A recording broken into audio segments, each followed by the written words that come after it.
I just want to show you a little area here that a little project of mine. That this is an easy project. Anybody could do this. Doesn't take any physical exertion or anything. This is a little patch of common milkweed, Asclepias syriaca, I believe. So this little patch here used to be part of this field back here, and it's been here for a long time. And then they decided to increase the lawn, and they mowed it down. So it's very persistent, and it kept coming through the lawn. So I went to the county supervisor, the park supervisor, and I said, hey, listen, can I protect this? It's good for the monarch butterflies. They need it. It's a host plant to the monarch. He said, yeah, sure, go ahead, do it. So just in case you don't know, milkweed is the host plant to the monarch butterfly. It is the only thing that the monarch butterfly's caterpillar can eat. Plants in the Asclepias genus, and this is one of them. This is the one that's common, native here in the Northeast, probably most of the country. And the monarch butterfly, by the way, is a threatened species according to the Federal Fish and Wildlife Department.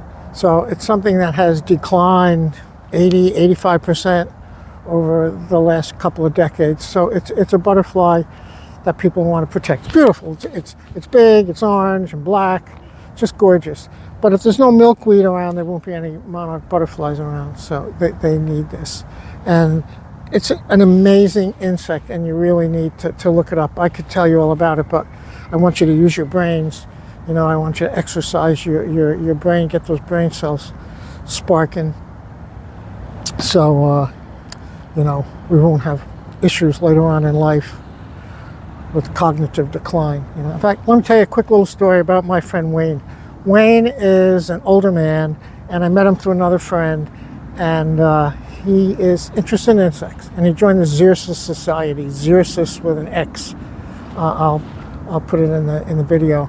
So that society is committed to protecting and doing research on insects all throughout the world, because insects are the basis for all life, believe it or not. But look up the Xerces Society. I think you'd be impressed with them too. So there's a couple of homework assignments for you guys to work your brains. You know, it's so important. But anyway, so Wayne is in the Xerces Society, and he sends me news articles that he gets out of the paper and out of magazines, and maybe he has his grandkids download stuff on the computer, and then he sends them to me snail mail, because he's not computer literate at all. And the thing is that Wayne is in his upper 90s, and this guy is sharp as a tack. He's just incredible. He's so smart. He calls me on the phone. We have conversations like I'm talking to a 50-year-old, you know. The guy is whatever he is, 96, 97. And he's always investigating something. You know, he's interested in other things too. He's interested in World War II things and airplanes and submarines and stuff like that. But the point is that he is always investigating stuff. He's always learning new things, and he has he doesn't show any signs of cognitive decline at all. And that's where I hope we'll all be when we're 96 or 97, God willing. So that's why I want you to look this stuff up. It's very important. So anyway, this little patch is really beautiful in the summertime. It's all full of pink flowers, and it does get a lot of monarchs, and it gets a lot of monarch caterpillars. It's really, this is an important little spot here in this county park, because there's not a lot of this stuff left anymore, you know. And all I did was go to the park supervisor, say, can I protect this? And he said, yeah, and I roped it off so they don't mow it. And I know it looks pretty crappy now, but I purposely leave all this up until at least March or so, and then I will come in and have a battery-operated hedge trimmer, and I can just mow it all down, and it looks nice again, and then all the plants come up and they bloom, and it's really beautiful, you know, in the summertime. Even if there weren't any monarchs, it would be beautiful to have, you know. So here it is. It's a cold day in February, the end of February. It's been a cold winter, 2025. And I'm out here and I'm moving around, and I love it, and I feel great. And you know, you could be doing the same thing. You should be doing the same thing. You need to get out. You need to check out nature. You need to learn about nature, and then you can help nature, and you can help the planet. and we can leave this place in a better place for our kids and grandkids and their kids and grandkids and hopefully many generations to come. So with that, I will say thank you, and get out there and enjoy the beautiful weather, breathe the fresh air, work your brain, don't get dementia, and have a wonderful, happy, healthy retirement. That's the plan. Okay, thanks a lot. Hopefully I see you soon. Okay, so what we have here are some of the pods. These used to be seeds. There were seeds in here. These are seed pods of the native milkweed that we've protected over here. And it's kind of interesting. They're pretty. I mean, it'd be nice in a flower arrangement, I guess. At any rate, when I was walking around, I found some of these. And this was one that had never opened for some reason. So I just want to show it to you. Very cool. Maybe you've seen a couple of these things blow off. So these are like little parachutes. I don't know if you can see that. Can you see them floating away? And the seeds are attached to them. So this is how, there's the seed at the end. And there they go, And this is how nature distributes the seeds. So these plants can grow in other places. Now, the vast majority of these seeds get eaten by birds and small mammals, voles, and mice. Can you see that there? Hopefully it's in focus. And then they have this fuzzy, soft stuff.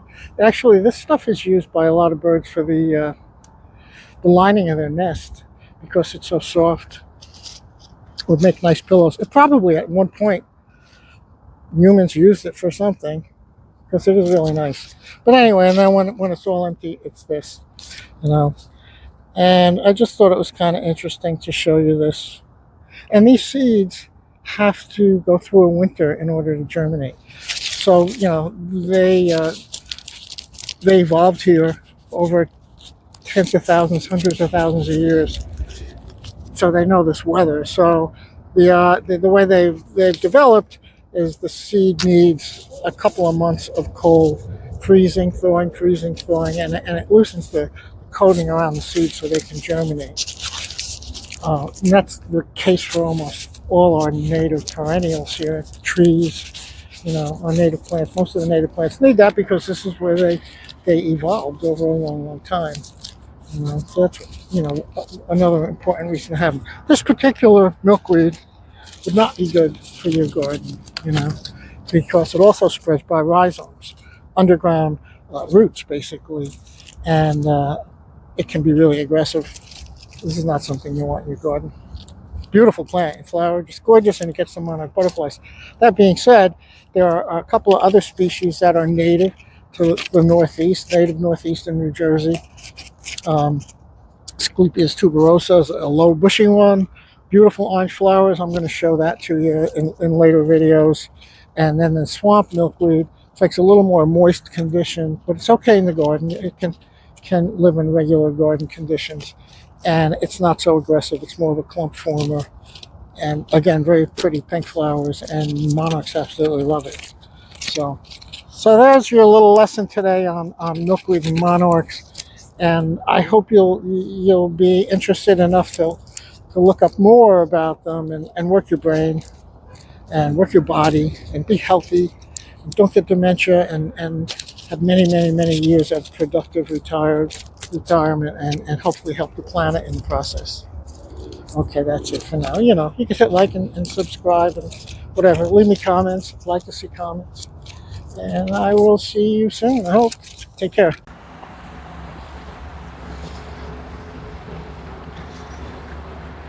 It's the end of June, and look at these guys. They are beautiful. Full of flowers. There was just a monarch here laying eggs.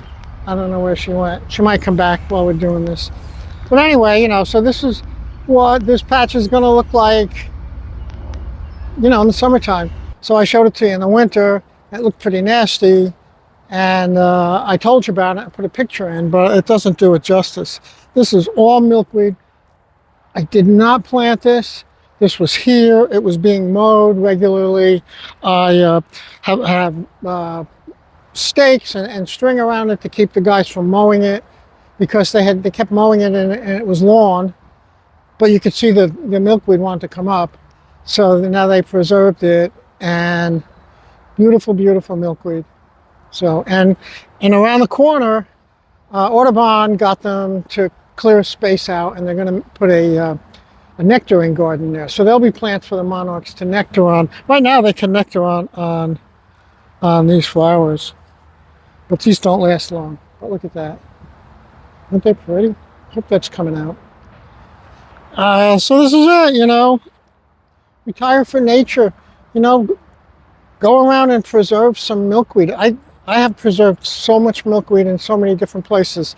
And sometimes, you know, the powers that be just tell me to, you know, to suck wind. But other times they're like, yeah, milkweed, really? Well, we could do that, you know? So give it a shot, you know? Retire for nature, help the planets, help the monarch butterflies. Monarch butterflies, you see the bees on here. I don't know if they're coming up. There are dozens and dozens of bumblebees, a few European honeybees, lots of little native bees. So it's pretty cool. You could do this. Come on now, get off your butts. Okay, thanks.